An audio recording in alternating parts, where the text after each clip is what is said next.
MTV news Kannada ವಾಹಿನಿಗೆ ಸ್ವಾಗತ.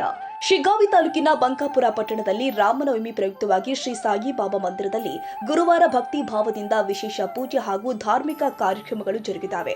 ಮಂದಿರವನ್ನ ಬಾಳೆಕಂಬ, ಮಾವಿನ ತೋರಣ ಹಾಗೂ ವಿವಿಧ ಬಗೆಯ ಹೂಗಳಿಂದ ಆಕರ್ಷಕವಾಗಿ ಅಲಂಕರಿಸಲಾಗಿದ್ದು ಭಕ್ತರ ಗಮನ ಸೆಳೆದಿದೆ. ಸ್ಥಳೀಯರು ಹಾಗೂ ಸುತ್ತಮುತ್ತಲಿನ ಗ್ರಾಮಗಳಿಂದ ಆಗಮಿಸಿದ ಭಕ್ತರು ಶ್ರೀ ಸಾಯಿಬಾಬಾರವರ ದರ್ಶನ ಪಡೆದು ಮಂದಿರದ ಅಲಂಕಾರವನ್ನ ಕಣ್ತುಂಬಿಕೊಂಡಿದ್ದಾರೆ. ಬೆಳಗ್ಗೆ 6 ಗಂಟೆಗೆ ಕಾಕಡ ಆರತಿ ಮೂಲಕ ಕಾರ್ಯಕ್ರಮಗಳಿಗೆ ಚಾಲನೆ ಕೊಡಲಾಗಿದ್ದು, ನಂತರ ರುದ್ರಾಭಿಷೇಕ, ಮಂಗಳ ಸ್ನಾನ, ಅಭಿಷೇಕ ಹಾಗೂ ಮಹಾ ಆರತಿ ಕೂಡ ನೆರವೇರಿದೆ. ಇದೇ ಸಂದರ್ಭದಲ್ಲಿ ಸಾಯಿಬಾಬಾರವರ ತೊಟ್ಟಿಲೋತ್ಸವ ಕೂಡ ಭಕ್ತಿಪೂರ್ವಕವಾಗಿ ಆಚರಣೆ ಮಾಡಲಾಗಿದೆ. ನೈವೇದ್ಯ ಆರತಿ ನಂತರ ಭಕ್ತರಿಗೆ ಮಹಾಪ್ರಸಾದ ವಿತರಣೆ ಮಾಡಲಾಗಿದೆ. ದಿನವಿಡೀ ಭಜನೆ, ಆರತಿ ಹಾಗೂ ಪಾದ ಸ್ಪರ್ಶ, ನಮಸ್ಕಾರ ಸೇರಿ ವಿವಿಧ ಧಾರ್ಮಿಕ ಕಾರ್ಯಕ್ರಮಗಳು ಕೂಡ ಜರುಗಿದವೆ. ಈ ಎಲ್ಲಾ ಕಾರ್ಯಕ್ರಮಗಳಲ್ಲಿ ಭಕ್ತರು ಹೆಚ್ಚಿನ ಸಂಖ್ಯೆಯಲ್ಲಿ ಭಾಗವಹಿಸಿ ಭಕ್ತಿ ಭಾವ ವ್ಯಕ್ತಪಡಿಸಿದ್ರು.